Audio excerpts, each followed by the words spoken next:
Bismillahirrahmanirrahim. Rabbi zidni ilma, Rabbi zidni ilma, Rabbi zidni ilma. Welcome you all. In this class, we will talk about a very important topic and we will discuss, and inshallah we will learn the topic as well. So first of all, I should make it clear to you that what are SLOs in this class and what we will learn in this class. First of all, we will learn what is an adverb phrase. Then I will make you understand about what is an adverbial phrase, and then I will make you understand what is an adverb class.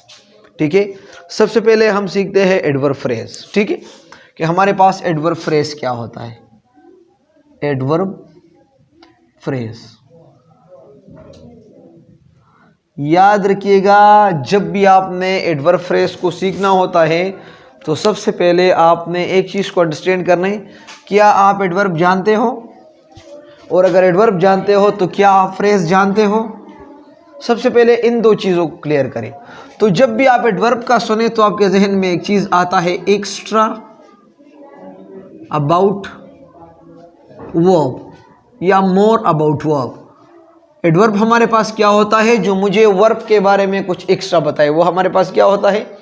Adverb होता है. ठीक है. अच्छा, अब phrase किसे कहते हैं?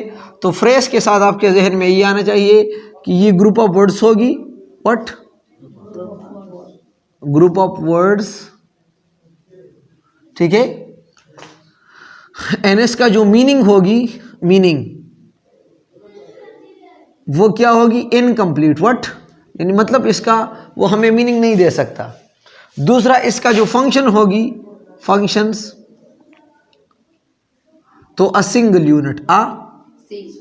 Single unit. इसका मतलब ये है कि हम सारे फ्रेज को, पूरे फ्रेज को मैं एक वर्ड्स पे रिप्लेस कर सकता हूं, तो इसका मतलब सिंगल यूनिट. बता दो फिर, what is a phrase? Group of words that have incomplete meaning and function as a single unit. ठीक है. नाउ हमारा वो जो हमारी जो पास जो टॉपिक है या जो हम बात करते हैं वो है एडवर्ब फ्रेज. तो कोई आपसे पूछे then what is an adverb phrase, आपने बोलना है कि the phrase that functions as an adverb. The phrase that functions as an adverb and having adverb as its head word. ठीक है. अब यहां मैं इसका डेफिनेशन लिखता हूं कि what is an adverb phrase. The phrase that functions as an adverb and having adverb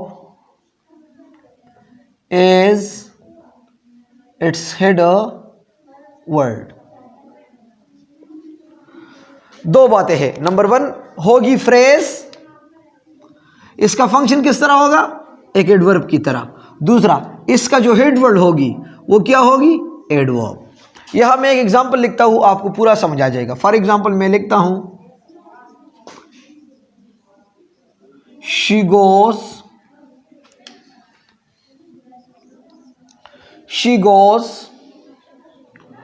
very slowly.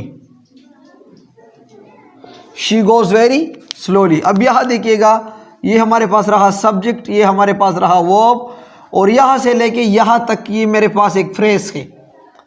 Very slowly अगर हम यहां अकेले लिखे वेरी स्लोली तो ये मुझे मीनिंग नहीं देता. ठीक है. तो यहां से लेके यहां तक ये हमारे पास क्या है? फ्रेज है. ग्रुप ऑफ वर्ड से मुझे अकेला मीनिंग नहीं देता. ठीक है. She goes very slowly. अब इसके तो पता चला कि ये एक फ्रेज है. अब सबसे पहले हम ये अंडरस्टैंड करते हैं कि इसमें हेड वर्ड कौन सा है. हेड वर्ड का मतलब ये है, अगर वो वर्ड आप हटाए तो फिर वो आपको मीनिंग नहीं देता, पूरा सेंटेंस आपको नहीं मीनिंग देता. For example, like if you take the example of this very person who is standing before you, he is divided in two parts, head and trunk. Okay, so if you remove any of the part of my trunk, even then I can survive. But if you remove my head, God forbid, like I may be no more then. Same is the case here. अगर हम head word sentence से निकाले तो फिर हमें वो meaning नहीं देता. अगर हेड वर्ड हम ना निकाले, कोई और वर्ड निकाले, फिर भी कोई फर्क नहीं पड़ता. सबसे पहले हम मिसाल लेते हैं कि यहां पर ये वर्ड नहीं है. ही गो स्लोली, वो आहिस्ता आहिस्ता जाती है, तो मीनिंग हमें देता है यस। फर्ज के ये वर्ड नहीं है, ही गोज वेरी, ये वर्ड है, तो आपको मीनिंग मिलता है? नहीं मिलता। इसका मतलब ये वर्ड जो है ये हेड वर्ड है, क्योंकि अगर ये हम निकाले तो पूरा सेंटेंस हमें मीनिंग नहीं देता, और ये हेड वर्ड नहीं है, ये सेकेंडरी वर्ड है। अगर ये हम हटा भी ले फिर भी कोई फर्क नहीं पड़ती। अच्छा, हमें, और ये स्लोली हमारे पास क्या है? एडवर्ब है। स्लोली हमारे पास क्या है? एडवर्ब है। सुने, अक्सर औकात एडवर्ब के आखिर में एल वाई आता है। इसका शनाख्त आपने किस तरह करना है? जिसके आखिर में एल वाई हो। लेकिन अक्सर औकात में बात करूँ तो हमेशा के लिए नहीं। यानी फॉर एग्जांपल आपको किसी बताए ये फैमिली हमारे पास क्या है, तो आप ये ऐसे आखिर में एल वाई है तो ये एडवर्ब है, नहीं यार ये नाउन है, फैमिली, ठीक है। अक्सर औकात, तो ये हमारे पास है एडवर्ब, तो इसका एडवर्ब जो है वो हेड वर्ड है, हेड वर्ड है ना, और है एक फ्रेज। अब हम देखते हैं शी गोज, वो जाती तो है, लेकिन जाती कैसी है? वेरी स्लोली, तो ये वर्ब है, और ये फ्रेज मुझे इस सारे वर्ब के बारे में कुछ एक्स्ट्रा बताता है, और वो वर्ड जो मुझे वर्ब के बारे में कुछ एक्स्ट्रा बताता है तो वो हमारे पास एडवर्ब होता है। अब ये हमारे पास पूरा फ्रेज क्या हो गया? एडवर्ब फ्रेज, एडवर्ब फ्रेज, समझ गए? Adverb phrase. एक और एग्जांपल मैं आपको लिखता हूं छोटा सा। फॉर एग्जांपल,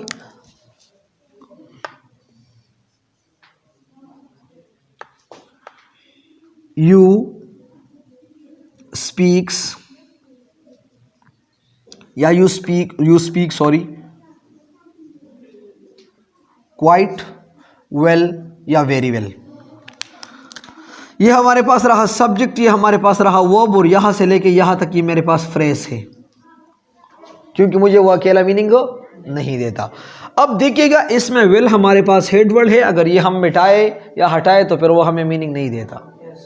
और क्वाइट अगर हम हटा भी ले तो फिर भी फर्क नहीं पड़ता। यू स्पीक वेल, आप अच्छे बोलते हो, या अगर आप यू स्पीक क्वाइट तो इसका कोई मीनिंग नहीं होता। अब ये हमारे पास के फ्रेज, और देखिएगा ये इसके बारे में आपको कुछ एक्स्ट्रा बताते हैं। तुम बोलते तो हो, लेकिन बोलते कैसे हो? क्वाइट वेल, बड़ी ज़बरदस्त तरीके से तुम बोलते हो, क्वाइट वेल। तो ये हमारे पास है फ्रेज, लेकिन मुझे वर्ब के बारे में कुछ एक्स्ट्रा बताते हैं। जो वर्ब के बारे में कुछ एक्स्ट्रा बताते हैं वो हमारे पास एडवर्ब होता है। अब ये हमारे पास एडवर्ब फ्रेज है, क्या है?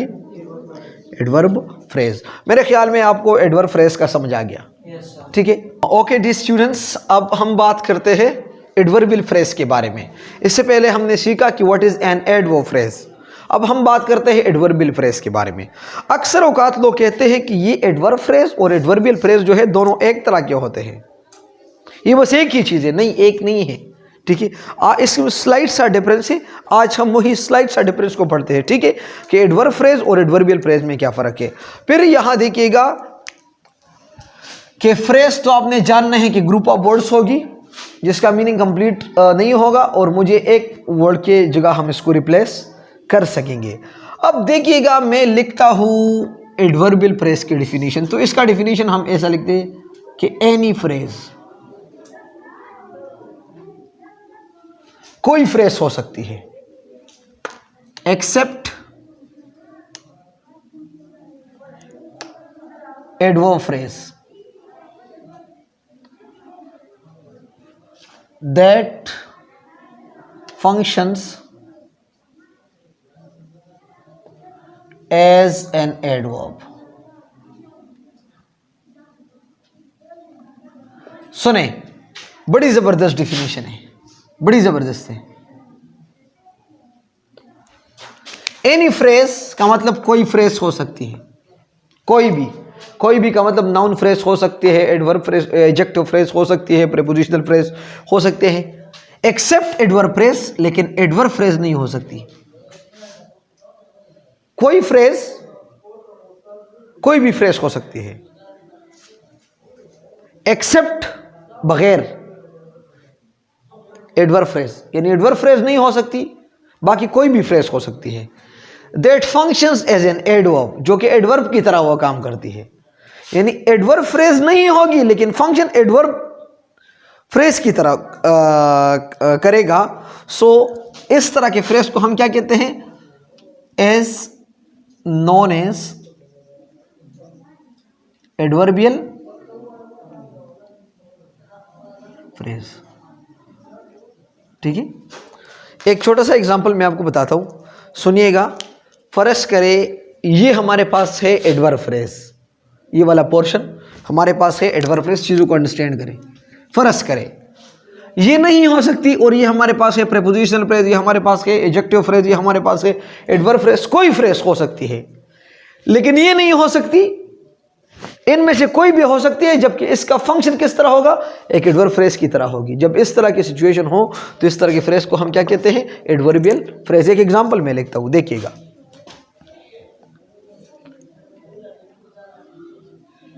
वी प्ले, हम खेलते हैं, इन द ग्राउंड, हम ग्राउंड में खेलते हैं। चीज़ों को थोड़ा अंडरस्टैंड करें। ये हमारे पास रहा सब्जेक्ट, ये हमारे पास रहा वर्ब, यहां से लेके यहां तक ये मेरे पास एक फ्रेज है। अब सुने, ये प्रीपोजिशन से शुरू हुई, तो वो फ्रेज जो प्रीपोजिशन से शुरू होती है वो हमारे पास कौन सी फ्रेज होती है, प्रीपोजिशनल फ्रेज। ठीक है, तो ये हमारे पास है प्रीपोजिशनल फ्रेज। अब सुनिएगा, वी प्ले, हम खेलते हैं, खेलते तो है लेकिन खेलते कहां हैं, इन द ग्राउंड, हम ग्राउंड में खेलते हैं। तो इसका मतलब ये फ्रेज मुझे वर्ब के बारे में कुछ एक्स्ट्रा बताता है, और वो फ्रेज जो आपको वर्ब के बारे में कुछ एक्स्ट्रा बताते हैं, इसको हम कौन सी फ्रेज कहते हैं, एडवर्ब फ्रेज। अब ये है प्रीपोजिशनल फ्रेज, लेकिन मुझे वर्ब के कहते हैं एडवर्बियल फ्रेज। फिर मैं बताता हूं, है प्रीपोजिशनल फ्रेज, लेकिन इसका फंक्शन एडवर्ब फ्रेज की तरह होता है। वो फ्रेज जो हो नहीं adverb phrase, function adverb phrase की तरह करती है, इस तरह के फ्रेज को हम कौन सी फ्रेज कहते हैं, एडवर्बियल फ्रेज। यहां से लेके यहां तक ये हमारे पास क्या है, प्रीपोजिशनल फ्रेज, लेकिन इसका फंक्शन जो है वो एडवर्ब फ्रेज की तरह है, तो इसको हम कौन सी फ्रेज कहते हैं, एडवर्बियल फ्रेज, एडवर्बियल फ्रेज। ठीक है बेटा, एडवर्बियल फ्रेज। अब देखिएगा, आपने जानना है कि इसका काम एडवर्ब की तरह कैसा है। याद रखिएगा, ये वर्ड आप याद रखिएगा, where, when, how and why, ये 4 वर्ड्स है, और भी है लेकिन ये याद रखिए। जब इसके ऊपर आप वेयर को फिट करें और जवाब देते हैं तो इसका मतलब ये हमारे पास एडवर्ब है। जब व्हेन को फिट करे और मीनिंग देता है, फिर भी आपको सोचे कि ये हमारे पास एडवर्ब ऑफ टाइम है। वेयर एडवर्ब ऑफ प्लेस है, ये जो है ये हमारे पास एडवर्ब ऑफ टाइम है व्हेन, और ये हाउ जो है ये हमारे पास वो जो है क्या है, एडवर्ब ऑफ फ्रीक्वेंसी है, और ये वाई जो है ये हमारे पास एडवर्ब ऑफ रीजन है। ठीक है, इसको आप जहन में रखिएगा, इसके मुताबिक आप जाते हैं। देखिए यहां पर जो है वी प्ले वेयर, हम कहां खेलते हैं, तो वेयर ठीक आता है ना, और ये हमारे पास क्या है, एडवर्ब ऑफ प्लेस। तो इसका मतलब ये यूज हुई एडवर्ब है प्रीपोजिशनल फ्रेज, फंक्शन इसका एडवर्ब की तरह है, तो is known as what, an adverbial phrase. एक और एग्जांपल मैं लिखता हूं, फॉर एग्जांपल, अली लुक्स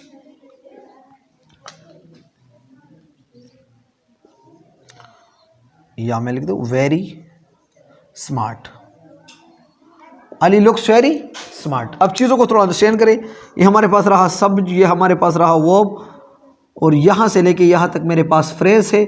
अब इसमें हम देखते हैं कि इसमें हेड वर्ड कौन सा है। अब अगर हम वेरी हटाए, अली लुक्स स्मार्ट, मीनिंग हमें देता है कि बड़ा वो स्मार्ट लगता है। अगर हम स्मार्ट को हटाए, अली लुक्स वेरी, मीनिंग आपको नहीं देता। इसका मतलब ये हमारे पास हेड वर्ड है, जबकि हमारे पास एडजेक्टिव है, एडजेक्टिव हेड वर्ड है, तो ये हमारे पास असल में है एडजेक्टिव फ्रेज है, एडजेक्टिव फ्रेज। अच्छा, अली लुक्स, अली दिखाई देता है, हाउ किस तरह, हाउ अली लुक्स, अली किस तरह वो दिखाई देता है, नजर वो किस तरह अली आता है।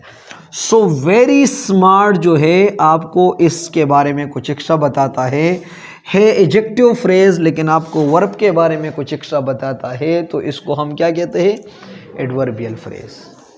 समझिए बेटा,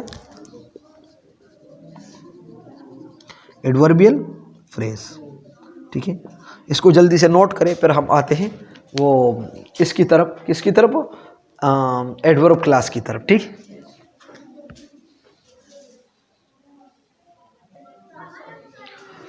अच्छा, इससे पहले हमने सीखा कि what is an adverb phrase, तो वो भी आपको समझ आ गया कि इसमें एडवर्ब हेड वर्ड हो और फंक्शन इसका एज एन एडवर्ब की तरह हो। फ्रेज जिसमें adverb as a head word हो और फंक्शन एडवर्ब की तरह करते हो, वो हमारे पास है adverb phrase. Then what is adverbial phrase?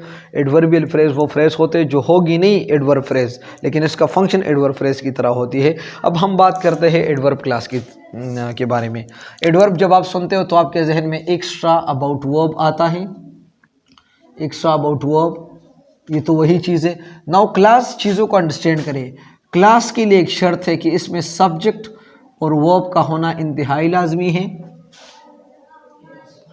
और ये क्लास जो होगी ये सबऑर्डिनेटिंग कंजंक्शन से शुरू होगी। सबऑर्डिनेटिंग कंजंक्शन में लिखता हूँ, ये हमारे पास इस तरह के वर्ड्स हैं, when, that, which, if, because,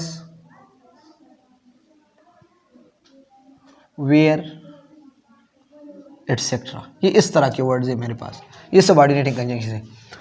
अब वो फ्रेज जो इस कंजंक्शन से शुरू हो और इसका फंक्शन एज एन एडवर्ब हो, सॉरी, वो क्लास जो इस कंजंक्शन से शुरू हो और इसका फंक्शन एज एन एडवर्ब की तरह हो, इसको हम कहेंगे क्या?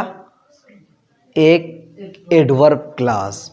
देखिए मैं छोटा सा डिफिनीशन लिखता हूं, द क्लास